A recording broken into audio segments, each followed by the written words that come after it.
We're going to go ahead and call the meeting of the Bloomington City Council to order. If everyone will please stand for the Pledge of Allegiance and remain standing for a moment of silence. Thank you. I pledge allegiance to the flag of the United States of America and to the republic for which it stands, one nation, under God, indivisible, with liberty and justice for all.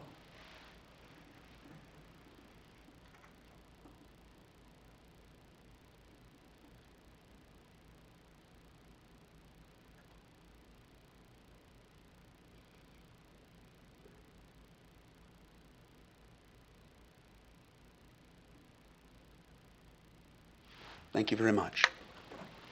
Madam Clerk, would you please call the roll? Alderman Matthey, Here. Alderman Sage, Here. Alderman Malumway, Here. Alderman Burgess, Here. Alderman Painter, Here. Alderman Schmidt, Here. Alderman Black, Alderman Hallman, Here. Alderman Bray, Here. Mayor Renner. Here. Thank you very much. We're going to go ahead and start under recognitions and appointments with a proclamation recognizing the bicentennial anniversary of the state of Illinois.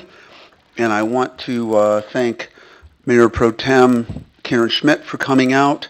I believe Alderwoman Johnny Painter, Alderman Maboka Milawambwe, who else was and Diana, yes, for coming out the other day. I very much appreciate that. And Steve, who's coming forward to accept this? Or are we just... Yes, I think we'll have Beth Wisman come forward to do that. Okay. And Beth, don't go anywhere. You're coming back up a couple times here.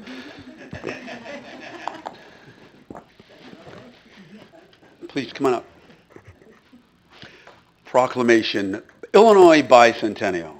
Whereas Sunday, December 3rd, 2017 marks Illinois' 199th birthday. My kids think I'm older than that. As Illinois became the 21st state in the Union on December 3rd, 1818, and whereas Illinois Bicentennial will be a year-long celebration between December 3rd, 2017 and December 3rd, 2018, which will honor our state's 200th birthday, and whereas Illinois Bicentennial will remind us all that every day in Illinois, amazing things are born, built, and grown. And whereas Illinois Bicentennial will honor the many ways that Illinois has influenced American history, American achievement, culture, innovation, and more. And whereas Illinois Bicentennial is a once-in-a-lifetime invitation to fall in love with Illinois all over again. Too many laughs there. Whereas together we can inspire pride in Illinois and show the world what makes Illinois such a great state. And whereas our community should encourage citizens, organizations, businesses, congregations, and cultural and educational institutions to participate in this year-long celebration. Now, therefore, be it resolved that the City of Bloomington endorses the efforts of the Illinois Bicentennial and encourages all citizens to participate and celebrate in the upcoming year by visiting Illinois200.com and using the hashtag #IllinoisProud. Sincerely, Terry Renner, Mayor of Bloomington. Thank you. Congratulations.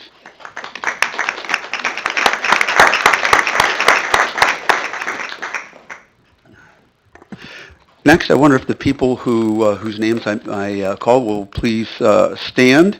These are appointments to the Downtown Signage Committee. First is Zachary Dietmeyer. Zachary. Second, Mark Huffman. And then Claire Malott, Isaac Thorne. Thank you all for your willingness to serve. Appreciate it.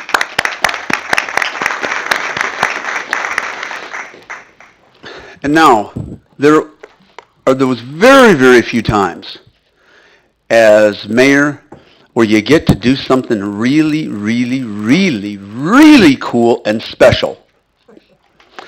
And this happens to be something that I will talk about in just a second. But Beth Wisman, keep your ears open. I'm going to turn this over to Steve Rasmussen, who's going to set this all up. Steve.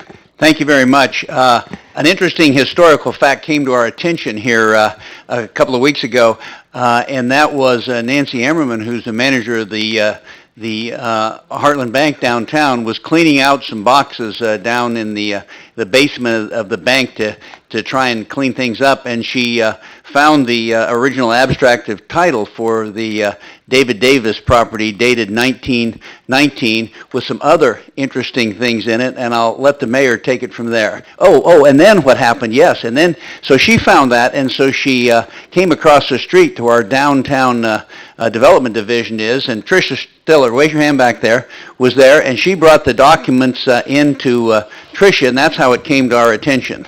And now I'll turn it over to the mayor. Okay, actually, would you come forward? Because I think you're going to like to see this. Oh, come on, Illinois' bicentennial. Actually, this happens to be abstract of title, McLean County People's Abstract Title Company. And just to be really on the safe side, I asked Steve to hold this until like the very last moment because anything in my hands could get lost. So, you all see it. I'm not going to... And this happens to be a quitclaim deed, November 1st, 1852, for 320 acres from William and Mary McCullough to David and Sarah Davis. Yeah, wow. And it was in the amount of, gasp at this price, $22,600. And as you can take a look at this, and as our appropriate librarian said, did you wash your hands? Are your hands clean? So before I do anything to possibly damage this, I would like to turn this over to our distinguished director of the History Museum. Thank you so much. Thank you.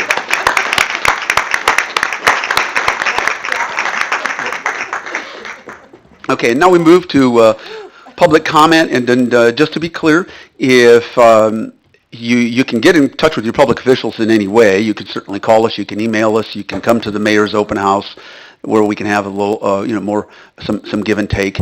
In public comment, it's one way we make it a practice not to respond. So it's basically up to 3 minutes that each individual has to address the council and the public. But as I say, there are many other ways to come talk to us, especially if you want some answers or immediate answers or maybe even problem solved.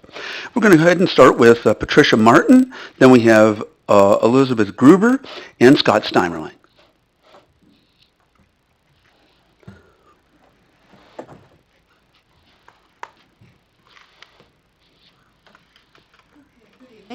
Good evening, Patricia. This is my personal take on immigration.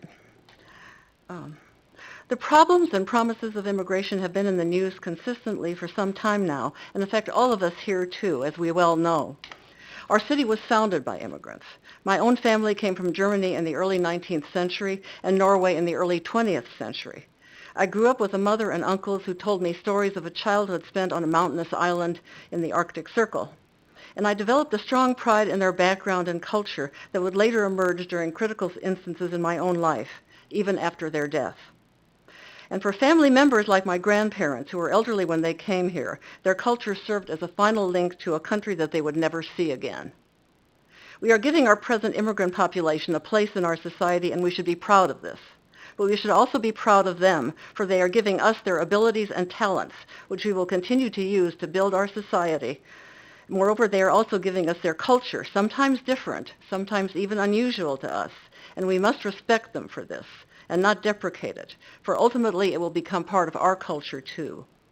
We can see this in businesses throughout our city. There's sushi at the OSF employees' cafeteria, Mexican chocolate cake at the Green Top Grocery, and at the Yarn Garden on Main Street, shelves lined with rolls of soft and colorful yarn from Sandenes in Norway. I cherish my own family's needlework, for it is a strong part of the female culture around the world. And I've placed it for safekeeping in museums at Ellis Island in New York and at Vesterheim in Iowa, as well as among family members. The needlework consists of pieces by both my mother and grandmother, for then as now immigrants traveled in family groups. Such journeys and their aftermath can be very difficult for the elderly, too. Life was not easy for my grandmother here. She was cut off physically and linguistically from what she had known. What can we do to help these families feel that they belong to our community, the older as well as the younger members? One way is to ask them to share their culture, and libraries are excellent places for doing this, for programs and for displays. The Bloomington Library recently had an Indian festival which involved different generations. We can also stand up for our own family members, old as well as young, and what they represent, as they confront the inevitable conflicts that society puts on all of us. We must not permit the institutions that we frequent, belong to, and support to do this either, and must reprimand them strongly if they do. For in the process, we are also standing up for ourselves. And I want to wish all of you a gladly Yule. Thank you. Thank you. Elizabeth and then Scott.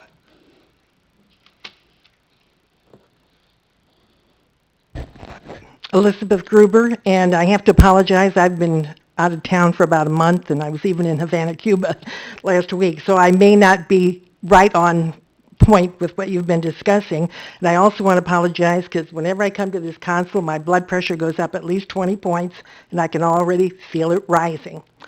So let me get back to what I wanted to say, and that is that when I came back, I found out that you were discussing something about putting signs in Bloomington, or designing them, and also something called a welcoming ordinance. If that refers to making Bloomington a sanctuary city, you can bet I am definitely opposed. This country is a republic, and it's based on laws. When you support someone who has illegally entered this country, you are supporting someone who has broken our laws and has no respect for the rule of law. I welcome legal immigrants.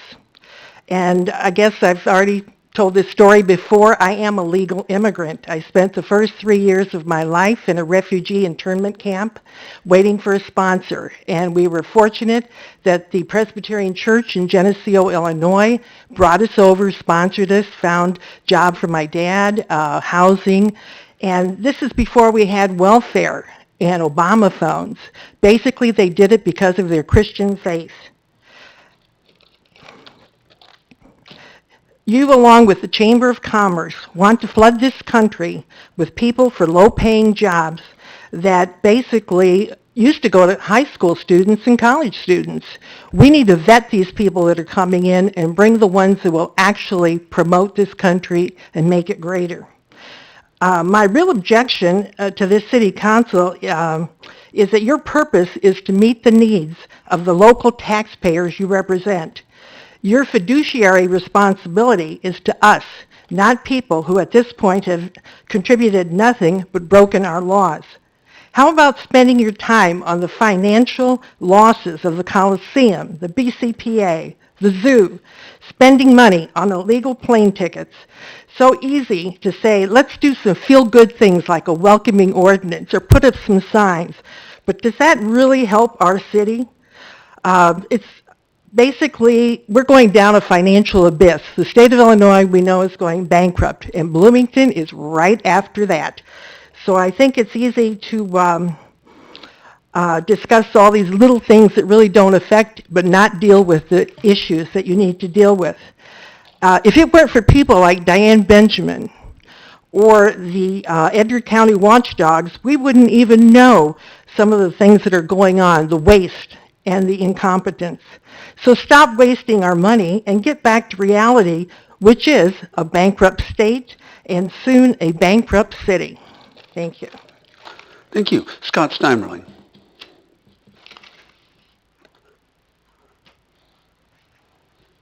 Scott Steimerling, Ward 5. I guess my concern is the fact that I couldn't agree more with what the former individual said regarding the fact that, you know, there is no respect for the law anymore. If the average individual would have done the same thing, they'd be in jail right now. The first time the council just gave you a censorship and said, bad boy, don't do it again, and you went back and reoffended. To me, that shows me that you have absolutely, positively no conscience at all. And I'm embarrassed about our mayor of the city of Bloomington.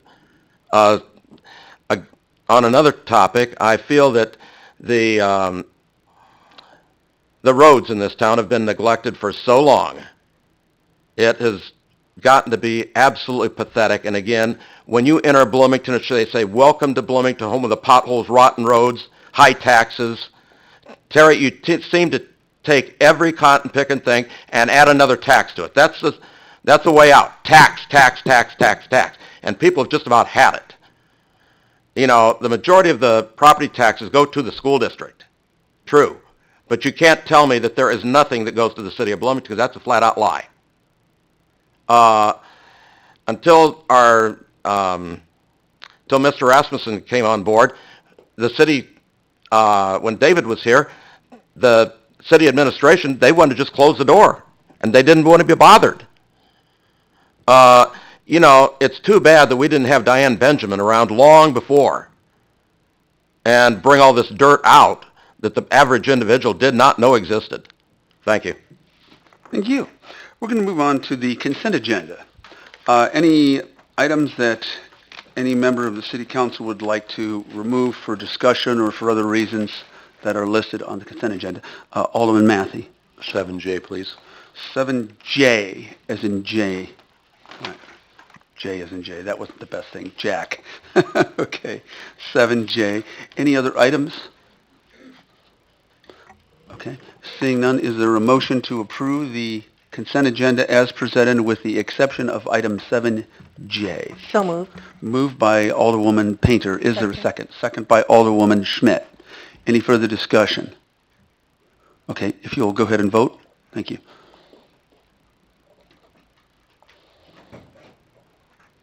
Okay. The motion carries 8-0. There are no nays to announce, Madam Clerk, and we'll move right along. Alderman Matthey, you pulled item 7J. And this is, I apologize, I could have asked the chief this ahead of time, but I didn't get in front of him. But I was just curious, it says that we're going to take bikes that have been abandoned, and I know multiple places where there have been bikes that are abandoned on city property, and it says the police chief will dispose of the bikes, and I don't know if we've had a conversation recently about what police kind of confiscated property, where it goes, and how that's taken care of going forward. So, you know, as a, for instance, we have the bike co-op here in town. There used to be the bike walk-in, walk-out. So I don't know how we deal with that for police, but that could be a good place where bicycles that are abandoned could end up, so they're repurposed and given to people who need them. So, Right. just some thoughts. Mr. Rasmussen? Thank you very much, Mayor and Alderman Matthey. I'll tell you how this got generated. We had a bicycle that was at the corner of Main and Washington that was chained to the bike rack for about 3 months and had flat tires and was rusting away. Nobody claimed it and nobody came and got it. We had a number of people downtown who complained about it and said, what can you do with this? And interestingly enough, we couldn't do anything with it. We can confiscate an abandoned vehicle, but we can't confiscate an abandoned bicycle because there just wasn't any ordinance that paralleled the abandoned vehicle ordinance. So the reason we got that there is so that we could get rid of some of these bicycles that are abandoned downtown. And what will happen is we'll take them, and then the police department can do the same thing that they would do with them with other abandoned vehicles. And I think we have the police chief here, and if you'd like to ask some questions further about what he might do with them, I think he'd be happy to answer that question. Yeah, Chief, could you address that real quick? Yeah. I haven't heard City Council talk about it in a long time. Like, what do we do with stuff? What is our standard policy? And I don't want to drag it out, but... Well, it just depends on what the property is. Vehicles are different than bikes. When we have vehicles that we've seized and other things, and adjudication has come, and we've had them for a while, we can send them to a third party for auction, and proceeds from that auction come back to the general fund. However, more specifically to what you were talking about, Interim City Rasmussen is right on point. We were looking at those, we were getting complaints, you had no way to deal with them. What we would do with them is what we do with other bikes that we find that aren't chained up somewhere. We recently gave some, and I can't remember the organization, I don't know if it was part of Bike Blono or whatever. We turned them over, they fixed the bikes up, and gave them to some people in need. Okay. And that's generally what we would try to do if they are salvageable. That bicycle that he's talking about, I don't know, because it was in bad shape. But that's generally what we were doing, is trying to get a mechanism. for which to remove bikes after a certain amount of time. We're not like taking them the next day or anything like that. It's not like a vehicle abandoned on a roadway. Okay, thanks, Chief. I appreciate that. Okay. I would like to make a motion, we approve item 7J as listed. Okay. Is there a second to the motion made by Alderman Massey? Second. Second by Alderwoman Howman. Any further discussion? Seeing none, go ahead, everyone could go ahead and vote on that issue. The motion carries 8-0. There are no nays to announce, Madam Clerk. And at this point, we'll go to our regular agenda. And under our regular agenda, we have item 7A, consideration of an ordinance approving the 2017 tax levy for the Bloomington Public Library. And we have a brief presentation. Wow, you were already there. You're so fast, I'm freaking. By Gene Hamilton for about 5 minutes. And again, just so that the public knows, the council had been presented with this in the past. At this point, this is the evening for action. Jeannie. So I'll keep my presentation pretty brief because you have heard our presentation already. And so as you recall from that presentation, one of the library's 5 strategic goals is to administer a cost-effective public library. And we have successfully done that year after year by continually looking for ways to reduce expenses and do more with less. And as you see in the fiscal year 19 budget, the budget reflects more cost-saving measures in all budget areas, allowing us to put the entire requested increase of $140,493 to our capital fund. And this would be, we'd like to use those funds to fund repairs, replacements, and further develop design plans. And while the library is currently successful, seeing an average daily door count of 900 to 1,100 people per day, we would like to continue to invest in the community by completing our mission statement of offering equal access to the world of ideas and information and supporting lifelong learning. And just quickly, roughly how much would, for the average house? So for the $160,000 home value, that would be about $4 for a year, so Okay. about 30 cents a month. Alderwoman Schmidt. I'd like to make a motion. Okay. I'd like to move that we adopt the 2017 property tax levy for the library in the amount of $4,823,604. Okay. Is there a second? I'll second that. A second by Alderwoman Bray. Any further discussion? Seeing none, go ahead and vote. Obviously, vote is in favor of the libraries. Okay. The motion carries 8-0. There are no nays to announce, Madam Clerk. Thank you, Ms. Hamilton. At this point, the clerk did note to me that I was operating under the non-revised agenda, although I had the revised agenda in front of me. This is one of the reasons why Beth Wissman's not here anymore. Anyway, you really can't entrust an 1852 document to me. Chief, if you will come forward before we're going to consider what is listed as item A before we move on to C, because I should have had you go first. And you're going to talk briefly about the department's 3-year strategic plan. And I apologize, Chief.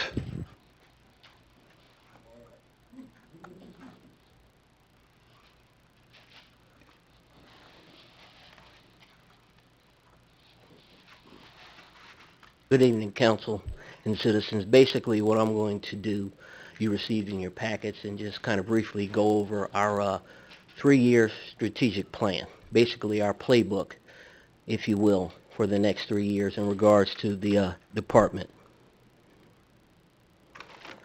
The first thing I wanted to note is you're going to see some correlations between our plan and the President's 21st Century Policing Initiative. And I think this is very important because there's been a lot of talk about the initiatives when it came out and then subsequently going forward. But I would like to point out to you that most of those things, absent the cameras and some other things, some of the community policing efforts we've engaged in since then, most of those things we were already doing. So that made us very proud that we knew that we were already on the right track even before that document came out. we will continue to identify and resolve community problems rather than just respond to them. With all due respect to the firefighters, but we're trying to get ahead of certain crimes and certain things as we can, and we will continue to do that through our data-led policing. That helps us deploy our resources in the right areas based on the information that we received, and it has worked well with us, for us so far. And also, we will continue to work with local youth intervention programs and agencies, such as the Boys and Girls Club, to help where we can to reduce youth not only offending but even recidivism. As you will see, to some of the communities to our north, south, east, and west, we may have some problems here, but we don't have it to the levels that they do. And I think it's because of our relationships with Boys and Girls Clubs, with Mid Central, and other organizations that we work with. This will continue to be a priority for us. Topic that comes up a lot. We had a lot of discussions over this past year regarding accident sites. And we will continue when we get information about speeding and other things. We will continue to do things like deploy the portable traffic flow analysis so we can get a good understanding as far as what's going on and what we need to do best to address that. We'll work with Public Works in these areas and continue to do that. And when new technology comes out, depending on our budget, we will try to acquire it, because anything that we can get to reduce crashes and save lives, that's always going to be a priority for us. Downtown safety. We will continue to have our specialized downtown patrols and address that in general downtown, just overall with this. There was a lot of concern about when we moved the location for some of the vehicles for hire. But believe it or not, by not having that congestion in certain areas downtown, that has reduced fights and other things that we were experiencing when some of the businesses closed. That's not necessarily the business's fault. That's some of the patrons. But, unfortunately, we all know drinking, a lot of people in close proximity to each other at times, that's not good. By moving that, we have seen a reduction in that. And we have some other plans to even keep our downtown patrols, but possibly reduce them. But it's all going to depend on the information that we gather from down there. We want to put more public safety cameras in different areas down there. So if something does occur, if we aren't there to mitigate it and we come there after the fact, hopefully we will have some information that we can gather from one of the cameras in order to figure out what happened. And as you see, we're going to be reinitiating with Officer Mendiola, our Public Information Officer, the Downtown Corridor and Neighborhood Watch program. And we plan on having some community-driven citizen summits, where people live and work, in addition to my focus meetings. These might not only be but every 6 months, but it'll give us a chance to go to certain areas. And I'm not just talking about, everybody has different initiatives or thinks they need to have things addressed, be it on the east side, be it on the south side. It could be Miller Park and people with complaints about things going on in that park. We will go there and we'll just have a meeting. We might be out east. It could be a speeding issue, a traffic issue. We're just going to make ourselves more accessible and have these meetings in addition to the focus meetings, because I realize that everyone can't make the focus meetings all the time. So we're going to try to be out more. We're going to try to publicize more of what law enforcement does, which is positive work. We do have our hiccups at times, but by and large we do many positive things, and we think that we're going to show more. We do a good job in social media, but we're going to show more of that. We're, out there now. I have people coming and asking me the different things about what they see on social media and what is right or what did you do. We're going to try to do that, keeping in mind that we cannot change everybody's mind or viewpoint, but we can give people different perspectives. And I think people need to realize that arresting people is a small amount of what we do in our profession. And obviously, we're always going to keep working to increase the diversity within the department. And it has risen, particularly in this last year.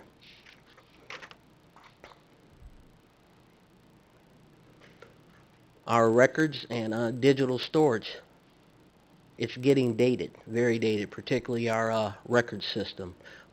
We do work with the county with the Aegis system, so we have information flowing back and forth when officers do reports, normal PD, the county.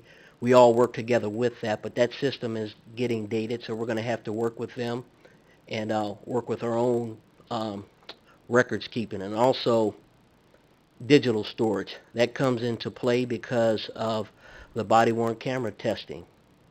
That's one thing that's not talked about a lot, but the actual saving of the data costs us more than the equipment, just like anything else. But body-worn cameras are worth it. We've been testing them since about June. We're on to another company, but I'm feeling like probably this spring, hopefully, we will have it so we can deploy it department-wide if the cameras are up to our specs. We realize that something is not going to work 100% of the time, but it should work most of the time and work well. And that's what we're striving for. But we also have to have a place to put this information. So it all goes together. Expand our department anti-bias training, de-escalation training. We've been doing that. We're just going to try to expand it. Some of the things with the new law that came out a couple years ago in regards to some of this training, it was good and it was needed. We had been doing it. We had already had cultural diversity training.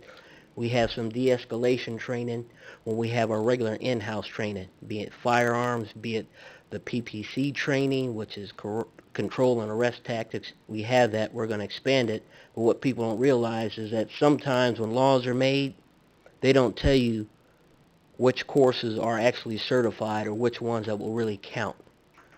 So we have to figure out what we can do. We don't want to take something and say, okay, we've had anti-bias training and all we had was a half hour. It is much more important than that. But right now there aren't any really guidelines on that.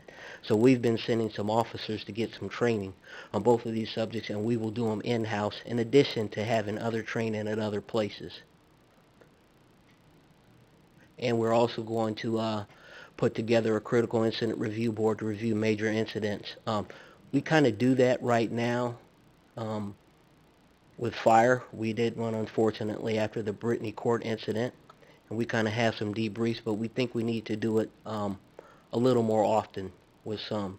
Some may not be as high profile as others, and you may not hear about them, but sometimes we see some things, or we look at some things so we can reevaluate it to see what we can do better, or maybe we need to change our policy on that. And obviously, look forward to working with members of the public safety and the community relations board. I didn't do that. Something happened. We do. We're getting ready to have a orientation meeting next week. It will be a work in progress, but we actually do really look forward to it. I've always said it was not that I was so opposed to it. It was just how it was brought forward to me. And but I'm glad we have it, and we are anxious to work with it. And not only just about complaints and other things. If there's other positive ideas that can come out of it, that's what we want to embrace. So, any questions? Questions of our distinguished chief. Just like to thank him for sharing this with us. Right? Absolutely. Thank you so much again, Chief, and thanks for all you and all your officers do. I appreciate it. That's what I was going to say. I just lead a great department, and I go to you all to try to hopefully keep getting them what they need to be keep doing their job the best of their abilities. So I thank you very much. Thank you. Okay. At this point, we move on, and we move on to the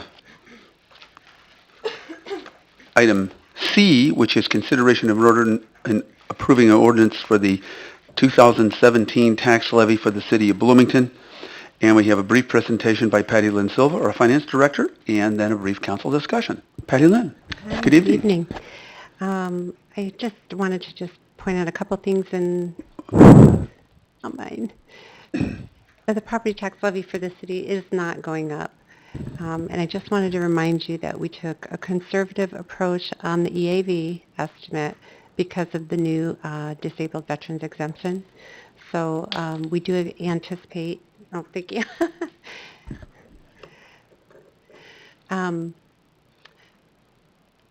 So the tax rate is not going up on the city side. And as most of you know, thank you.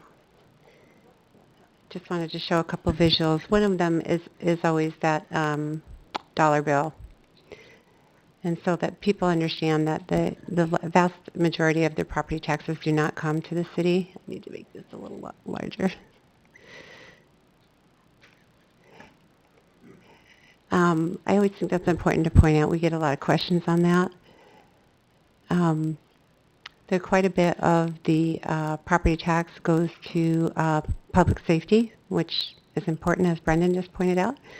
And we have another portion that goes to the library, and it generally breaks out in this fashion. Most of it goes for retirement and then some to debt. Just a reminder here that our EAV did go up to 1.869, but we kept it at the 2016 level because we're just not sure what's going to happen with those exemptions. And we kind of talked about those the last time that we met. We have a preliminary EAV and then a final, and the delta is either tax appeals or exemptions. Just, proof in the pudding here that the rate is not going up. And this, I wanted to take a minute here. The next motion or action item for you guys on tonight's council is the abatements for the tax levy. So we have about $7.5 million worth of debt, but we only levy for $2 million. So we have to abate the difference, and that'll be your next action. And that's all I have on the tax levy. Questions of Ms. Silva? Okay. Thank you very much. Now, if there aren't any more other questions, is there a motion to approve? I'll make a motion that we approve the tax levy as presented to us. Okay.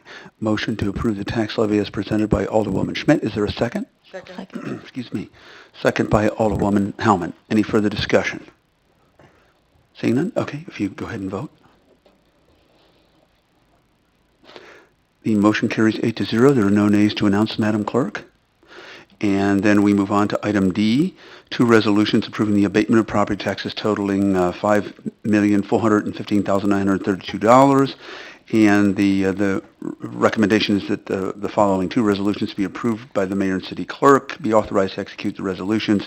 One is a resolution abating all or a portion of the taxes levied to pay debt service on general obligation bonds. And number two is a resolution abating a tax levy for rent payable under lease agreements between the Public Building Commission and the City of Bloomington. And we again have a brief presentation by Ms. Silva. Okay. This is probably going to be very brief then, I guess, given facial expression. It's very self-explanatory. So again, we have debt service that are bond covenants. We pledge the full faith and credit of the city, which is your tax levy, and then we abate that because we're saying we're going to pay that difference, but with other revenue sources. So because there's a difference between what we're required to pay with the property tax and what we're actually levying, we do an abatement each year. So it's kind of a standard thing that we do, and we just need a motion from you guys. Any questions for a motion? Okay. Is there a motion to approve the tax abatement? So moved. Moved by Alderwoman Hellman. Is there a second? Second. Second by Alderwoman Schmidt. Any further discussion? Okay. Again, An aye is in favor of the tax levy, tax abatement. Motion carries 8-0. There are no nays to announce, Madam Clerk. We move right along to item E, update on the response time progress for the fire department, and we have a brief 5-minute presentation by our distinguished fire chief, Brian Moore, and a brief council discussion.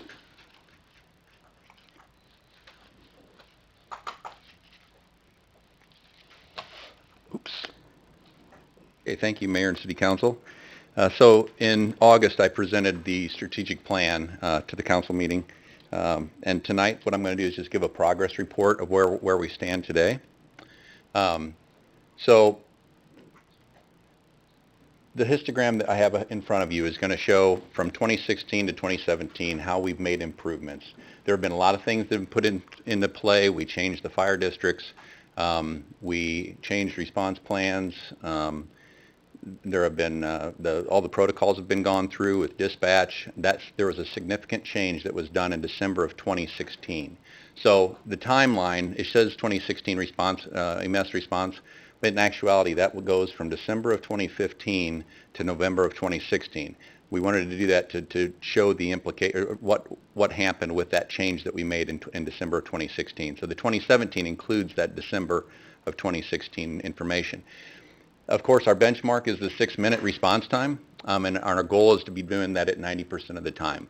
You can see that we've had a significant improvement in that timeline in the 75 to 90% mark.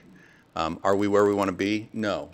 But these are things this is an impact of the operational changes that we have made over the past few years. So I'm very proud of the improvement.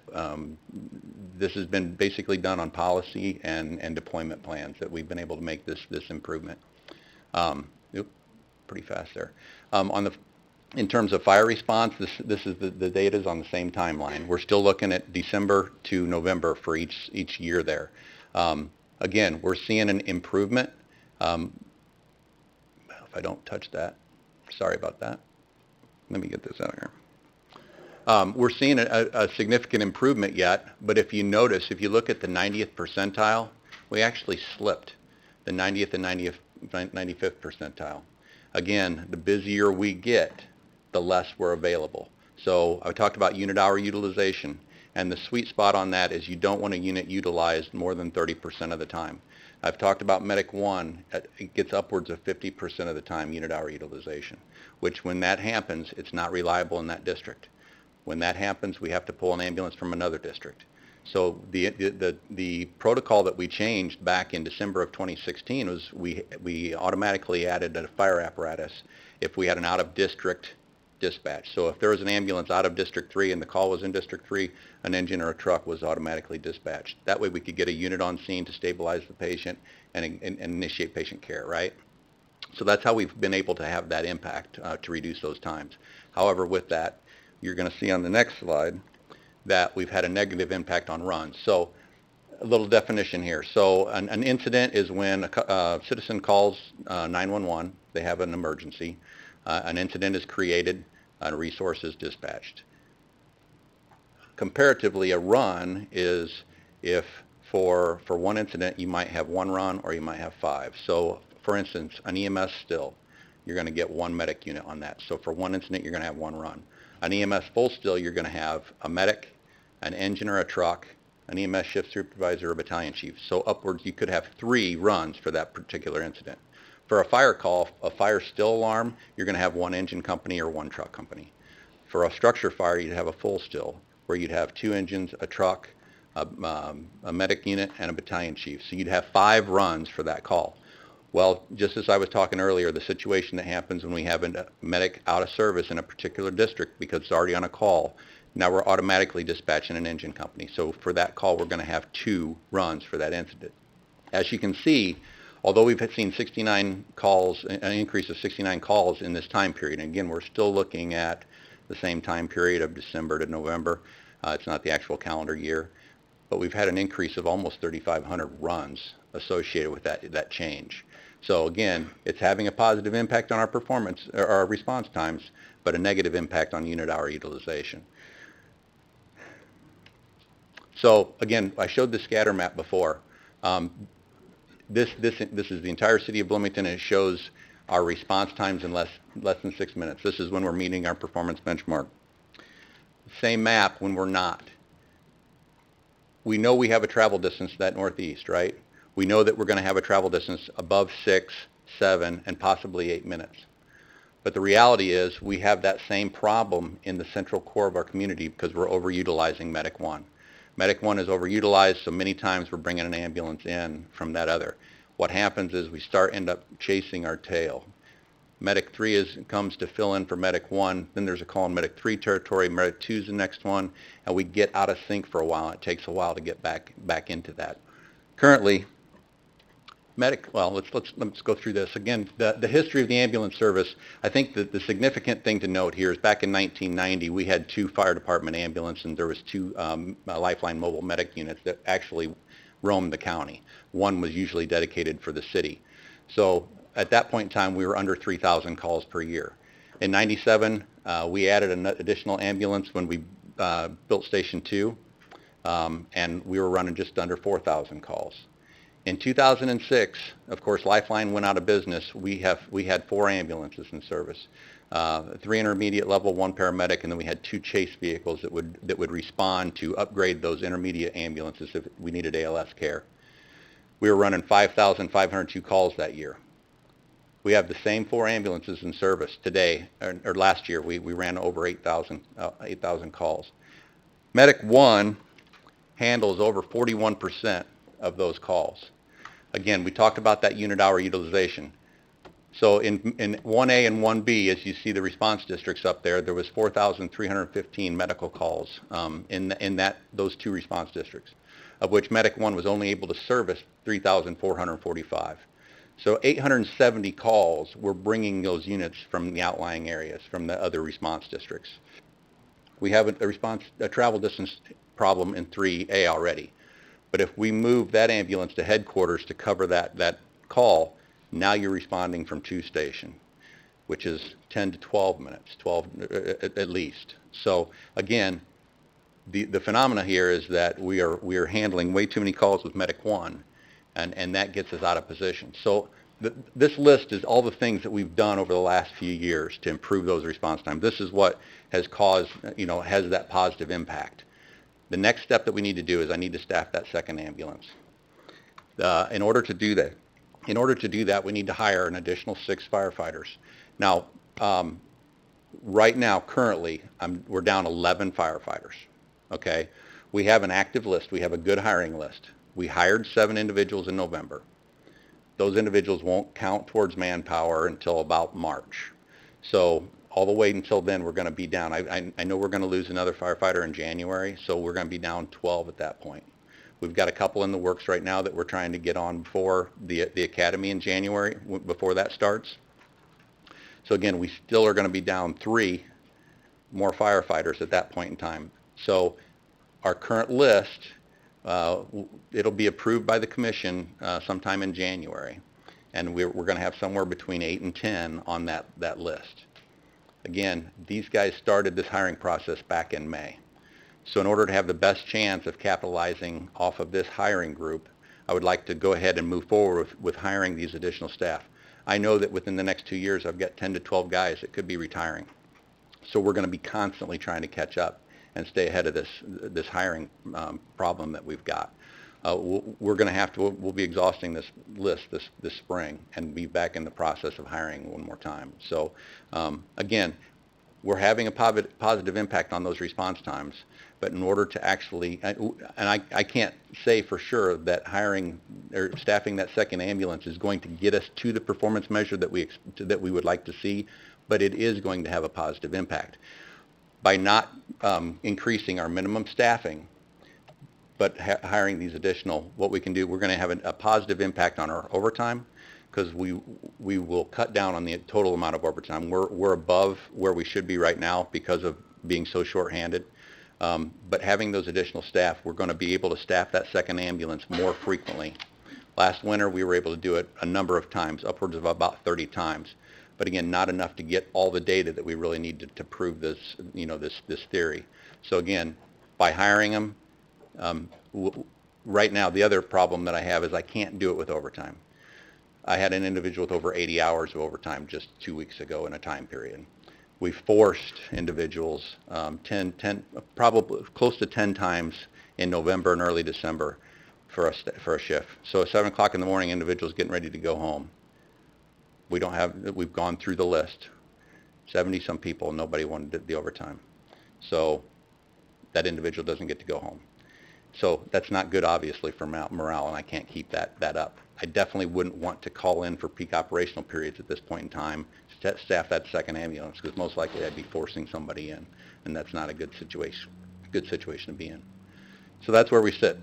Is there any questions? Questions of our chief? Could I add one thing to that, please? Of course. The fire chief and I and HR are working on this on a continuous basis, but the irony of this is that to accomplish one of the council's priorities to reduce the response time in the Northeast makes you think that you could do one of two things. One, you could build another fire station in the Northeast, or two, you could contract with Normal to provide some response time in the Northeast.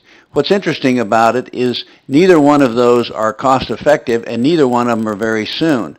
The fact that is that if you look at the scatter diagrams, the best way to do this soon is to put a second response unit at the Fire Station 1. And so it's kind of ironic when you think that the way you decrease the response time in the Northeast is to put another unit at Station 1.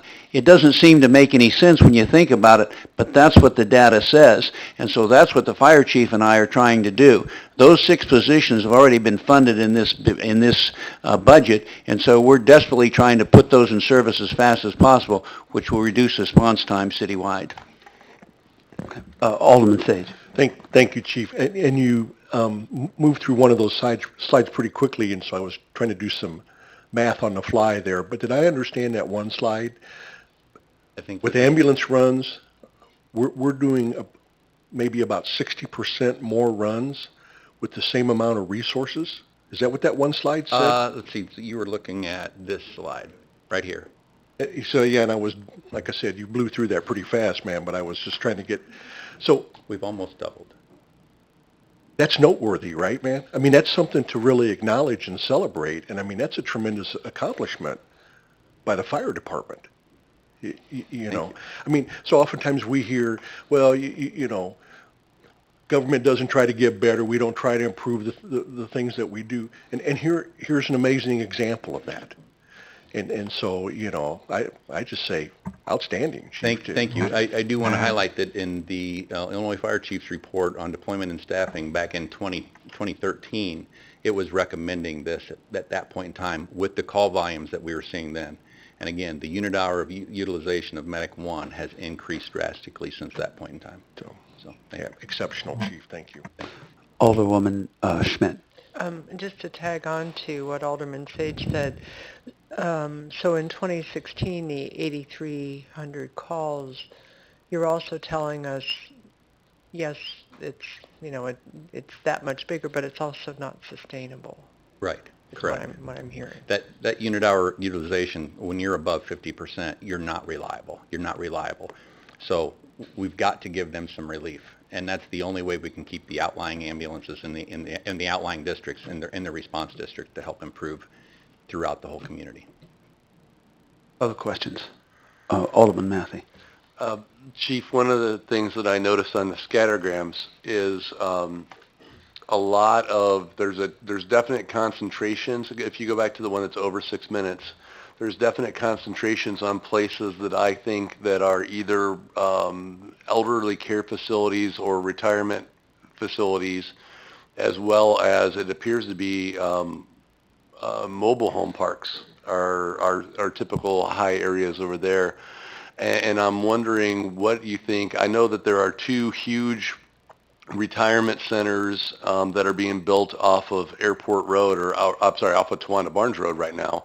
You know, what are those going to do to impact on this number? I mean, so we're expecting an additional 200 calls per year for the ones on the east side of town and 54 calls per year on the one on the west side of town. And that's based off of figures that we've used a number of beds in other facilities and what call volume that generates. Okay. Thank you. Alderman Miller-Wamboy. Thank you. Outstanding job. Can you tell us a little bit about your recruitment efforts? Because I know it's kind of a difficult struggle, right, to try to recruit and keep people on staff. It is. One of the challenges, of course, we were trying to have more diversity in our applicants. So we reached out much broader scale, cast a much broader net, trying to get up to the suburbs area. The problem that we've seen with that is we end up hiring people from the suburbs that then get a job offer later on, so we end up training them, and then they go to another department. So we have put something in play with the contract for the first year that they have to reimburse us for those expenses to give them their formal education. We have a lot of them that have come down and like the area and want to stay. Love the department. The other side of things, home is where your heart is. You got family up there. They do pay a little bit better, even though the cost of living is more. So we're constantly fighting that challenge. We just don't have a large pool of paramedics at this point in time just in McLean County. We're training people all the time. The Heartland Community College has a paramedic program, and we have students that are coming through, so they're getting their on-the-job experience, basically riding along with us, and a lot of these are applying. A lot of these individuals are applying, so that is positive. Out of the group that we just hired, 7, I believe there was only 2 from upstate. Everybody else was downstate, so I think that was a positive. So, but constantly, we're going to have to keep working on that recruitment effort. We're working with BACC, again, trying to have, we have the school kids, high school kids coming out to work at the station 2 days a week, I believe it is. So I think we need to stay more focused in the schools. And You do go to Bloomington High School. BACC, yep. Yeah, Mhm. right. So it's not just that they come to us, you go to them. Correct, yes, thank you. And I think that's outstanding because I would, oftentimes, when we're trying to recruit, you recruit people outside of the area, but, generally those that are here have a lot more family, and it will make them, yeah, exactly, it makes them more likely to stick around, so outstanding job, thank you. Thank you. Other questions, comments? Chief, thank you, and thank you for your entire department for all you're doing for us and our community. Thank you. At this point, we move to the city manager's discussion. Oh, great. Thank you very much. I actually have 4 things for you, but the first one is by the city attorney, who's going to talk about agenda management for just a moment. Thank you, Mayor and City Council. Very briefly, I did put together a very brief memo and passed out to the council as I got feedback from 5 aldermen. If you do not see your name on here and I missed your feedback, please feel free to go ahead and provide it. But I just tried to outline what a couple of the themes were within that feedback, which are some of the themes that were discussed before in terms of coming up with a plan or a proposal wherein if you're going to bring forward a council initiative, that you tie that to some sort of existing priority or plan that's been approved, and also that there be some sort of threshold of support. Again, as I say in here, that's there's not a lot of clarity beyond kind of some of those high-level principles. So this is just kind of that initial response to the feedback that was provided. Questions or comments? Just a couple quick comments. Thank you. And just want to reiterate, at our retreat, we reviewed a need to help our staff maximize their time use, and so that's been mostly the driver behind this. From an agenda management perspective, one way the council can do this is to think how we can improve the process for how elected officials propose agenda items. What you're seeing here tonight is just a very minimal first glimpse at priorities to be used as we continue laying out this process. Want to reiterate a couple of things that I heard at the last conversation. There were two concerns expressed. One was making sure that the process ensured that all proposals were heard or had the opportunity to be considered. And then the other one was a concern around OMA compliance. Those have both were clearly heard, well stated, and have been noted. And so tonight what I want to do is to invite, again, council members to offer some additional feedback as you see need. I know Diana mentioned last time we talked about this that she had attended a conference, a session on Robert's Rules of for meetings. Would seek input from you on any ideas you have about that. I know something else. I think, Jamie, it was you that mentioned that perhaps we had something to our agenda like other business. Maybe that's an initial opportunity to at least start a conversation about. So, encourage you to do that as well.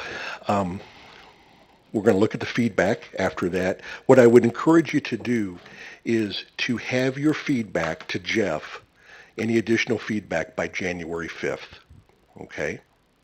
And I'm going to ask Cherry to send out a reminder to us. It might not be till literally January 2nd, but at least I'll get with Cherry and have her send out a reminder to the council for that 1/5 date. And then we're going to work with staff.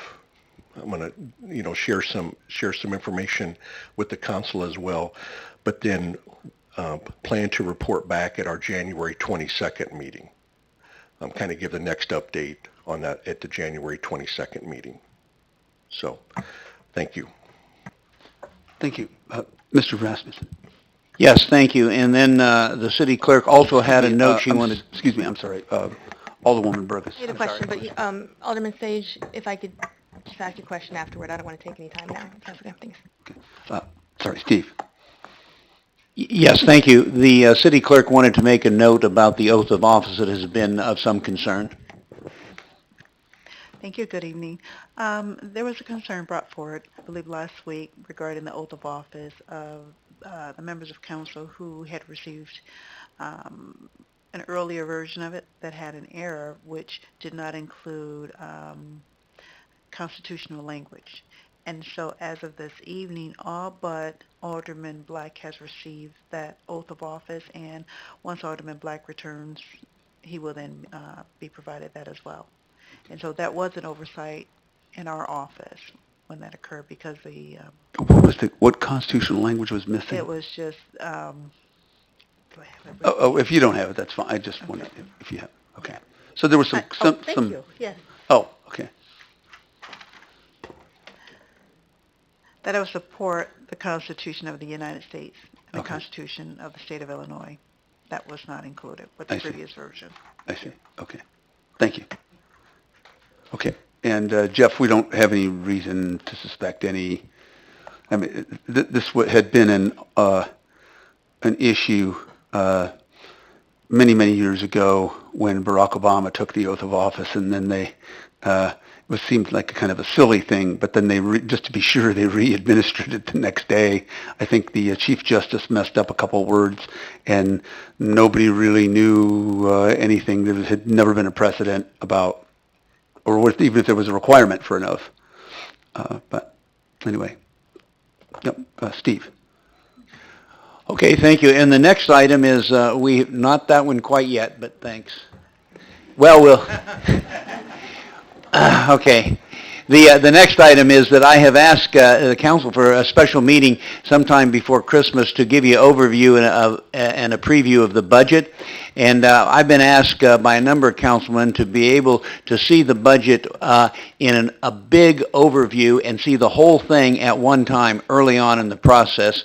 And Patty Lynn and I have got that ready, and in 4 slides we'll give you that overview, and we'd like to give you that so then you could think about what you have to decide in January, but this will allow you to think about it over Christmas. And I know it's a very busy time, but we've sent out a doodle poll to see if we can get the people together next week, and we can do this twice if we need to. We can do it as 6 one time and then maybe 3 as another time, and if we miss somebody, we'll be glad to give it to you as a one-on-one. Would like to be able to give that all to you before you go to Christmas, and I think you'll be happy that instead of it kind of being out there in a blur in the future, you'll have a very hard look at what the budget looks like and what challenges we face. And so if you'll please respond to that, we'll make sure we get back to you and get that to you next week. And then the next item, and this again is the activities that are going on in downtown, and I wanted to give these to you again so that you don't see them after the fact and say, gee, I wish we would have done that. And so there's 3 sections there. Up in the upper left is downtown Bloomington, the upcoming events in January and February. And then below that is the Bloomington Center for the Performing Arts, and we've listed 3 events there that are coming up in January. And then over on the right-hand side is the arena, and there are 2 items up there above the picture of the airplane. And then the airplane is the Flying Aces, and those are those events on that list on the bottom right-hand side. That way we wanted to give everybody a copy of this, and I'll include that in the packet after this so you know what's coming up downtown and at our 2 major events. Thank you very much. Okay. I only have 2 brief things. First of all, thank you, Steve Rasmussen, for driving me during the Christmas parade. I thought I was going to have to drive my midlife crisis car with the top down, even though it wasn't that cold. It was only about 50 with the heat on, and just throw candy. And I've never really done that before. And literally, almost like in the movies, Steve Rasmussen was there. I didn't pull off his Superman shirt or anything, but he jumped in my car, and everything went well. But that's certainly above and beyond the call of duty to show up at the last minute. I was trying to, slightly nudge some people to who were some younger people, but they wanted to run around for other candidates who were actually running for office rather than just a mayor trying to throw candy. It wasn't. Thank you so much, Steve. The other thing is I wanted to thank Alderman Matthey and Alderwoman Schmidt for coming to our first town hall meeting. And our department heads. Some of the department heads came, and of course Steve Rasmussen was there. You're getting a little like Dan Brady, I'm afraid. And we certainly had some robust conversation. We will have another one, and certainly none of the department heads, nor Steve, please, Steve, if you can come, that's fine, or any city council members are certainly necessary. If you're there, that's great. Maybe we can get some answers. If you don't, I'll take notes, and we'll try to get you some answers to questions, or if you just have some thoughts to share. Certainly positive suggestions are always welcome. And again, the next one is tomorrow evening from 5:30 to 7 at the BCPA, and then the 20th in Miller Park from 5:30 to 7, same time frame. That's all I have.